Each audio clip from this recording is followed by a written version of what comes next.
failure. And as President Biden has been clear, we are committed to continuing to stand with Ukraine until they prevail against Russian aggression.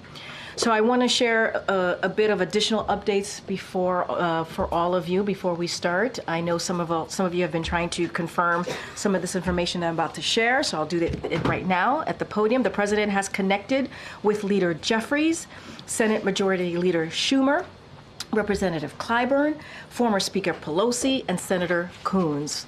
Today, President Biden taped 2 Black radio interviews that will air tomorrow morning. One is with Earl Ingram on Civic Media Network, which airs across Wisconsin, and one with Andrea Lawful Sanders on WURD's The Source in Philadelphia.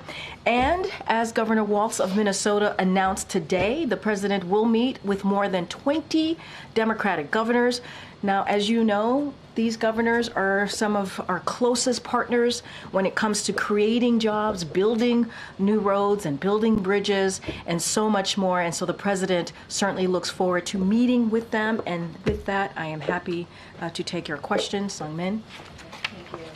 Last night at the fundraiser, the president blamed jet lag for his debate performance, but he was back stateside for well over a week. So does he really need more than a week and a half to recover from traveling in Europe? And is that really what he thinks caused his poor debate performance? So, yeah, just a couple of things, and I do appreciate the question because the president has certainly spoken to this many times about the debate, and so he had an opportunity to do that in front of supporters, and as you just stated, he did that. He owned that the debate was not his best night, and he said himself, it's not an excuse, but it's an explanation. I was standing here yesterday, and many people were asking why and what's the explanation, and that's what you heard from him.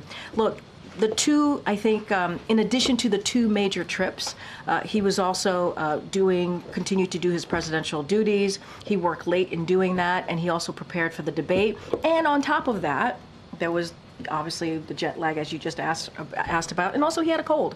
And you all heard directly, you heard from him during the debate. He had a hoarse voice. Many of you reached out to me and my team and some other members of the White House asking what was going on. We confirmed that he had a cold. And so I think those 2 things, continuing obviously to do his duties as commander-in-chief, as the president. And so I think some of you here in this room can certainly relate to, what could happen when you're having an important moment and you're not feeling well, and also you wish you could have done better. And so he took ownership. I think that's important, and he's going to continue to make a strong case for his agenda, and that's what you're going to see. And he was given an explanation, and that's what he wanted to do. He wanted to get that out there and for people to hear directly from him, as he has been doing since Friday of last week.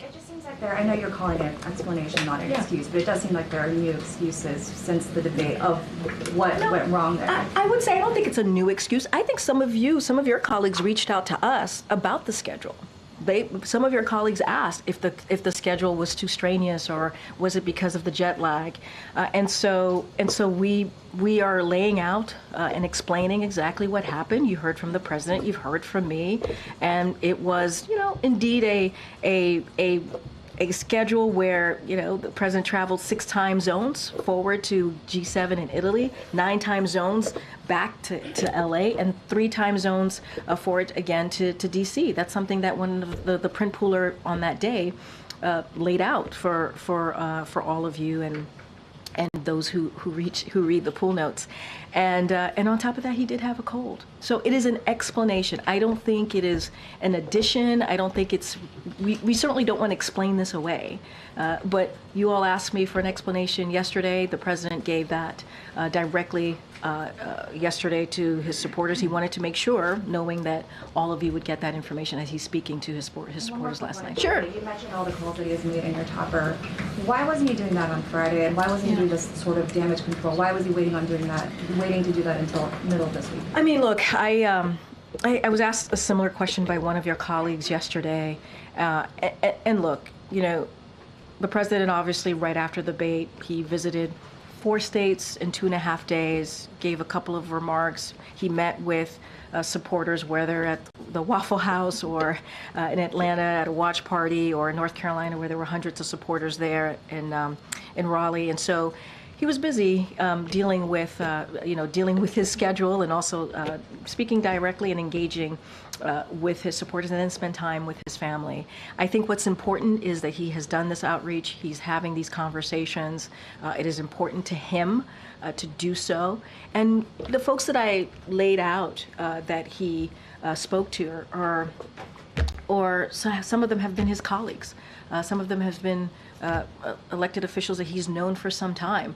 Obviously, Leader Jeffries is a new relationship that he has, someone that he obviously respects, and so it is. I think it's important to note that they were strong conversations. That's something that the president told me and my team directly moments ago. He was walking around and we happened to see the president, and he said they were strong conversation. And by the way, he looks great. The vice president's great, and they are ready to continue working on behalf of the American people. Okay, so. Thank you, Corinne. Alicia. Hi. Is President Biden considering stepping down? Absolutely not. And you heard, I believe, directly from the campaign as well. Given the groundswell of concern from fellow Democrats, from donors, from supporters, doesn't he owe it to the American public to reflect on whether he should step down? I mean, look, it very much into Sung-Min's question, and my answer to her question, where he had an opportunity to talk to supporters. He's done it a couple times at this point, and laid out what happened on that night. Talked about how he understands, and it was not his best night. He understands that it is fair for people to ask that question.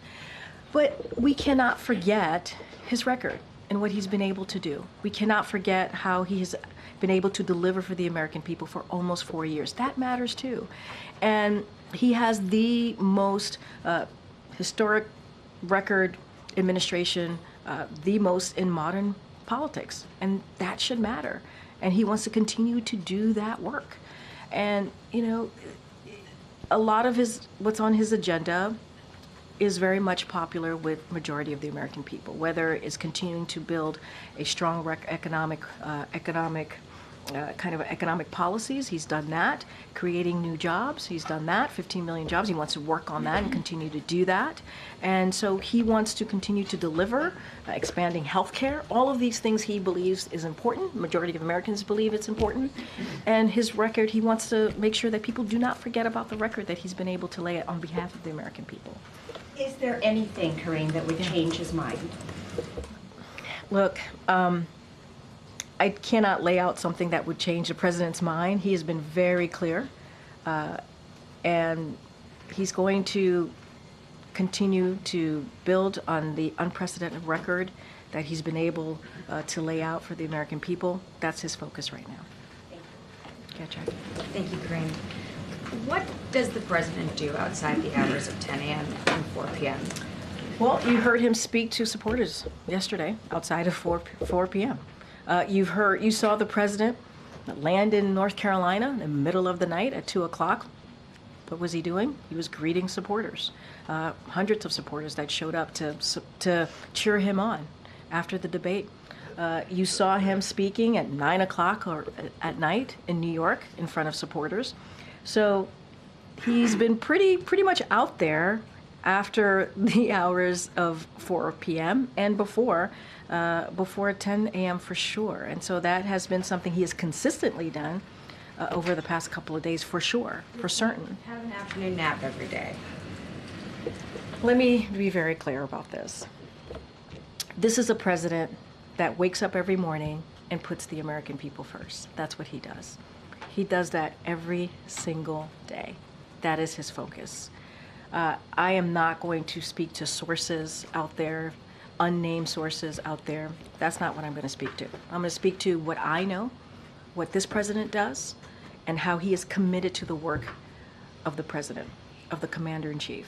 And his record clearly lays that out and speaks to it. And that's what he's going to continue to do. The American people first, and delivering for them. Can you also clarify Sung-Min's question? Sure. I mean, how is it that the president was still tired 12 days after returning from Europe, had a cold, but then went to the Waffle House, and then the following day staged such a huge comeback that he gave those North Carolina remarks. Like, help us understand. Have you had a cold before? Of course I've had a Okay, cold before. so but you we- probably, well, come on, Jackie. Let's be very, let's be. 12 days I- after I- he returned, though. but and you he blamed also- jet lag yesterday. Hold on a second. There's a cold, there's a jet lag. You combine that. He continues to work on for the American people, day in and day out, around the clock. Things happen. Things happen. And the cold thing is something that you all pointed out during his debate. We didn't even point that out. You all pointed out when you heard his voice being hoarse, because he knew he had to push through. He knew he has to power through. That's what presidents do. If you care about this country and you don't care about yourself, you care about the American people, you care about delivering for this country, you care about how you're going to continue to work every day in and day out, you push through. We've all The do reason I ask is that. Because all these Democrats We've who are all saying do they want that. to see him, But it okay, speaks to that. But we didn't share that information ahead of time. You all asked what was going on, and then we shared that information. We didn't use that before the debate. You all asked, hey, is he under the weather? And we confirmed that he was under the weather. He pushed through. That's what this president does. He is going to continue to fight for the American people. So he pushed through it. I think anybody who does that, not just the president, should be commended. And he also said, you heard him say this on Friday, when you get knocked down, you get back up. That's what you saw. Is there any discussion that if the president were to suspend his campaign, that he would also resign? Are there any discussions about no, absolutely the vice not. president assuming his duties? Absolutely not. Go ahead, Kelly. Does the president have a duty to review data, like polling information that's coming in, donor information, the fears and concerns or anxieties expressed by Democrats? Does he have a duty to review what's happening now? When you say a duty, can you say more about the duty You're saying piece? that he's absolutely running. Yeah. Well, he's saying that, and I'm sharing with you his view. And we would invite the president to come here and tell us Noted. that directly. Noted, Kelly. But He's awake. that's inappropriate. As you heard from your colleague, the president of the WHA, that's inappropriate. Thank you, Kelly. My question is, information is coming in, an assessment is happening within the party. Does he have a duty to review that? Has he closed the door on reviewing the data? So I'm going to be really mindful, because obviously you're asking me about campaign numbers and data that's coming in.